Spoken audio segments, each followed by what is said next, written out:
사무엘상 26장 보겠습니다. 사무엘상 26장 1절부터 12절까지 기독하겠습니다. 제가 먼저 읽겠습니다. 10광야에 주님이 기브아로 사울을 찾아와서 밀고 하였다. 다윗은 여시몬 맞은편 하길라 산속에 숨어 있는 것이 확실합니다. 그래서 사울이 일어나 이스라엘에서 3,000명을 골라 거느리고 10광야에 있는 다윗을 찾으러 직접 10광야로 내려갔다. 사울은 여시몬 맞은쪽 하길라 산속으로 들어가 길가에 진을 쳤다. 이때 다윗은 바로 그 광야에 있었기 때문에 사울이 자기를 잡으려고 그 광야로 쫓아온 것을 알게 되었다. 다윗은 곧 정찰대원들을 발견하여 사울이 와 있는 장소가 어딘가를 확인하게 한 다음에 사울이 진을 친 곳으로 가 보았다. 다윗이 그곳에 와 보니 사울과 넬의 아들 아브넬 군사령관이 자고 있었는데 사울은 진의 한가운데서 자고 그의 둘레에는 군인들이 사방으로 진을 치고 있었다. 그래서 다윗이 햇사람 아히멜렉과 수르야의 아들 요압의 아우인 아비새에게 누가 자기와 함께 사울의 진으로 내려가겠냐고 물으니 아비새가 나서서 자기가 다윗과 함께 내려가겠다고 대답하였다. 이리하여 다윗이 아비새를 데리고 밤에 군인들이 있는 곳으로 가보니 사울이 진의 한가운데서 누워 자고 그의 머리맡에는 그의 창이 땅바닥에 꽂혀 있고 아브넬과 군인들은 그의 둘레에 사방으로 누워 있었다. 아비새가 다윗에게 자청하였다. 하나님이 오늘 이 원수를 장군님의 손에 넘겨주셨습니다. 제가 그를 당장 창으로 찔러 땅바닥에 박아놓겠습니다. 두 번 찌를 것도 없이 한 번이면 됩니다. 그러나 다윗은 아비새에게 타일렀다. 그를 죽여서는 안 된다. 어느 누구든지 주님께서 기름 부어 세우신 자를 죽였다가는 벌을 면하지 못한다. 다윗이 말을 계속하였다. 주님께서 확실히 살아계심을 두고 말하지만 주님께서 사울을 찌시든지 죽을 날이 되어서 죽든지 또는 전쟁에 나갔다가 죽든지 할 것이다. 주님께서 기름 부어 세우신 이를 내가 쳐서 죽이는 일은 주님께서 금하시는 일이다. 그러므로 이제 우리는 그의 머리맡에 있는 창과 물병만 가지고 가자. 다윗이 사울의 머리맡에 있던 창과 물병을 들고 아비새와 함께 빠져나왔으나 보는 사람도 없고 눈치채는 사람도 없고 깨는 사람도 없도다. 주님께서 그들을 깊이 잠들게 하셔서 그들이 모두 고나게 잠들었습니다. 아멘. 예, 반갑습니다. 사무엘을 계속해서 우리가 이제 큐티 말씀으로 이렇게 묵상을 하고 있는데요. 특별히 이제 사무엘상에서 가장 중요한 어떤 그 위기에 해당하는 부분이 이제 23장부터 계속 이어지고 있습니다. 다윗이 사울의 위협에 그 창끝을 피해서 계속해서 도망자 신세로 살아가고 있는데 거의 같은 내용의 본문이 26장뿐만 아니라 23장에도 한번 또 똑같이 나오죠. 그때 이제 사울은 그 동굴 이제 아마 이제 여기가 그 네게부 광야에 있는 그 동굴이었을 것 같고 그때 이제 이곳에 숨었다가 다윗이 같은 굴에 있었던 것을 몰랐던 것이죠. 그래서 그것 때문에 이제 기본적으로 23장에 있는 내용과 또 이제 26장에 있는 내용이 한 쌍을 이루는 그런 내용입니다. 거의 같은 배경으로 이 글이 쓰여져 있는데 특별히 오늘 26장에서는 이제 그 다윗이 이제 네게부 광야, 20광야는 헤브론으로부터 남쪽으로 몇 킬로 떨어지지 않은 아마 그런 곳으로 기억하고 있습니다. 네게부 광야 혹은 네겝이라고 이렇게 이야기를 하는 이곳에 10이라는 광야가 있는데 이곳에 한 주민이 사울을 찾아온 거죠. 그러니까 이 10이라는 이 동네에서부터 기브와 사울이 머물고 있었던 이곳까지 찾아온다는 것은 사실은 뭐 작심하고 다윗을 고발해야 되겠다라고 마음 먹지 않으면 갈 수 있는 그런 가까운 거리는 아니었던 것이죠. 다시 말하면 광야에서 살고 있는 한 유목민이면서도 아마도 이 사람은 이제 그 유다 지파였는데 사실은 다윗도 유다 지파죠. 같은 지파의 사람임에도 불구하고 그가 과감하게 다윗을 사울에게 고발하기로 했던 것은 같은 지파의 이것보다 더 중요한 것은 권력이다라고 생각을 했던 것 같습니다. 사실 사람에게 있어서 가장 중요한 것이 어쩌면 권력이 아닐까 싶어요. 흔히 이제 호모포텐스라고 그러잖아요. 권력을 유지하고 싶은 인간. 그러니까 이 권력이 사람을 그 추동하게 하는 어떤 힘이 되는 것 같아요. 그래서 결국은 이 권력의 의지가 하나님께서 다윗을 기름 부어 이제 차기 왕으로 세우셨다는 사실을 알고 있음에도 불구하고 실질적으로 다윗이 큰 일을 저지른 것도 아니고 골리앗을 물리쳤던 정말 위대한 그러한 장수였고, 그리고 또 사울처럼 자기의 감정에 의해서 어떤 일들을 처리하는 사람이 아니고 철저하게 하나님의 뜻을 염두에 두고 그것에 따라서 움직이는 사람임에도 불구하고 이 십광야의 주민이 사울에게 다윗을 고발하기로 마음먹은 것은 결국 권력 때문인 거죠.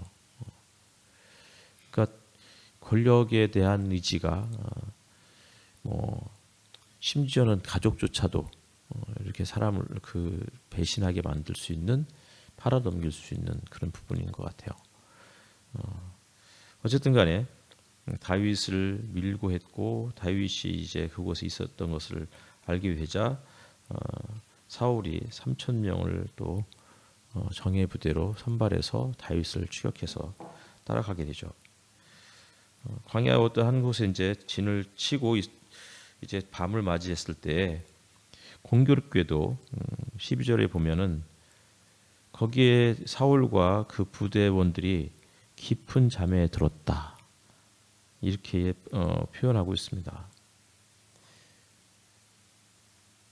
여기 보면은 주님께서 그들을 깊이 잠들게 하셔서, 주님께서 잠들게 하셨다는 거예요. 주님께서 아담을 깊이 잠들게 하셔서 그의 갈빗대를 취하셔서 하와를 만드셨던 장면이라든지, 혹은 아브라함이 그 깊은 고난 잠에 하나님께서 빠지게 한 다음에 하나님께서 이제 환상을 꿈에 또 나타나시는 그런 장면이라든지, 이런 것들은 실질적으로 하나님이 하시는 일이죠. 우리가 또 사사기에서도 기드온의 그런 장면들이 또 기억이 날 거예요.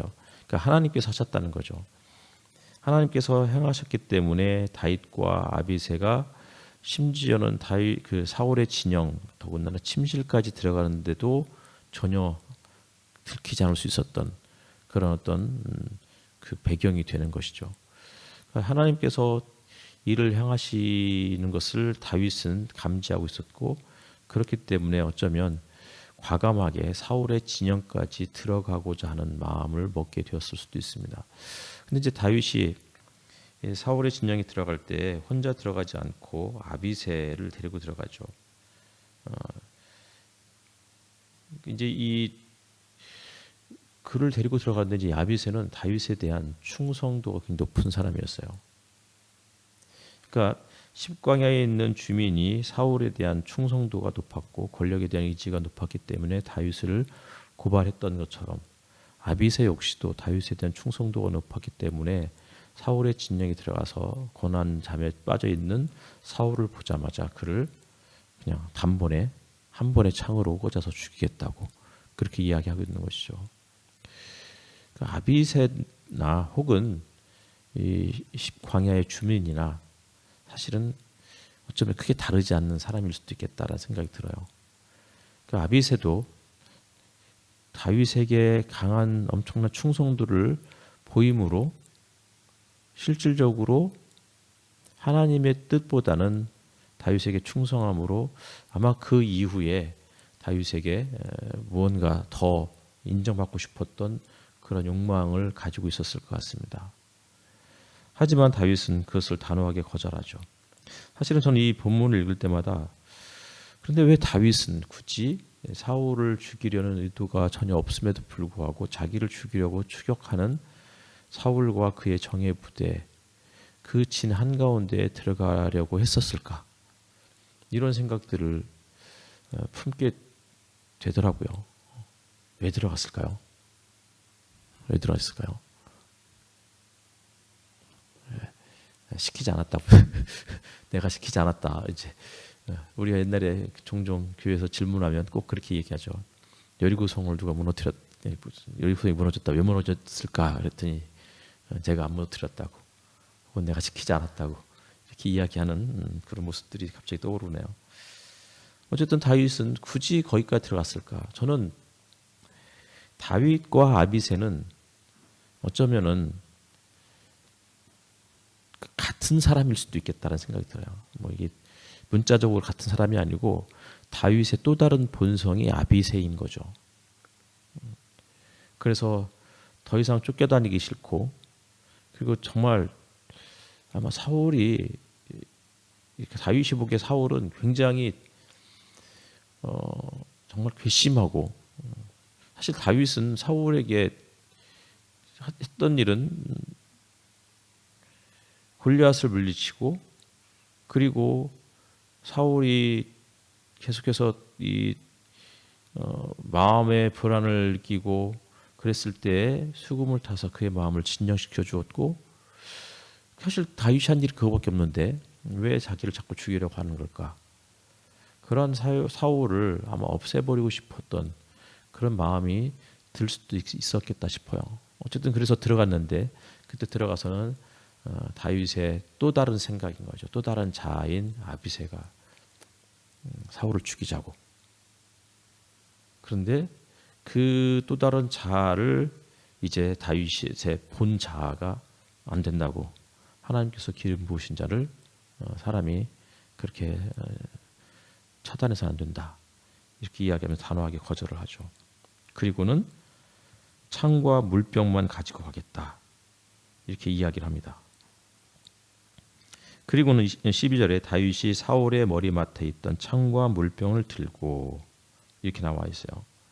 그래서 어떤 사람은 이제 이 부분을 해석할 때 다윗은 아비새에게 창과 물병만 가지고 나가자라고 했으면 아비새가 그 말을 듣고 창과 물병을 들어야 되는데, 그리고 그 말을 하자마자 다윗이 본인이 직접 그 창과 물병을 집어 들었던 것은 다윗은 아비새를 신뢰하지 못했기 때문이다 라고 이해를 하는 학자도 있습니다.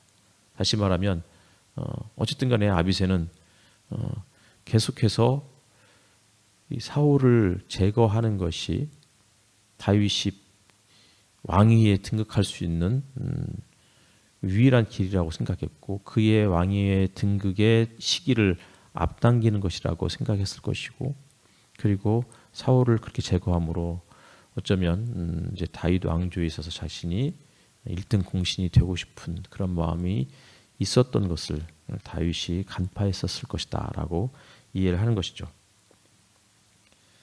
하지만 다윗은 그것을 간파했고, 그리고는 결국은 스스로가 창과 물병을 들고서 아비새와 함께 그것을 빠져나왔다라고 이야기를 하고 있습니다. 우리 마음 가운데 항상 두 마음이 존재하는 것은 아닐까 싶어요. 정말 하나님의 뜻에 순종하고 싶은 마음, 그러나 또 하나님의 뜻을 거절하고 내가 내 뜻대로 하고 싶은 두 가지 마음. 그래서 그 로마서 7장에 있는 말씀처럼 오호라 나는 곤고한 사람이로다. 이 우리의 실존이잖아요. 우리 곤고한 상태. 하나님의 뜻에 순종하고 싶은 마음과 더불어서 그것을 거스르고 내 뜻대로 살고 싶은 마음. 이 두 가지 마음이 늘 우리 가운데 있을 때, 그때 단호하게 아비새와 같은 마음, 또 다른 하나님의 뜻을 거스르고 싶은 또 다른 나의 자아 혹은 나의 욕망, 이런 것들을 단호하게 거절할 수 있는 그런 마음들이, 믿음들이 우리에게 필요하지 않을까 싶습니다. 사울의 진까지는 들어갔지만 왜 들어갔을까요? 왜 들어갔을까요? 예? 예. 그러니까 안 죽일 건데 굳이 들어간 다윗의 그 마음 무엇이었고, 들어가서 사울을 죽이지 않고 나왔던, 아마도 그 들어갈 때는 다윗도 아비새와 같은 마음을 품었을 것 같고, 굳이 또 아비새를 데리고 간 이유는 뭘까요? 다른 사람도 있었을 텐데. 가장 충성도 높은 아비새를 데리고 간 이유. 두 마음을 품은 그러한 다윗의 모습을 보여주고 싶었던 것은 아닐까. 하지만 그런 마음이 들었다 할지라도 결정적인 순간에는 하나님의 뜻에 순종할 수 있는 그런 것이 우리들에게 요구되는 하나님의 마음이 아닐까 싶습니다. 함께 사랑하겠습니다. 내가 주인 삼은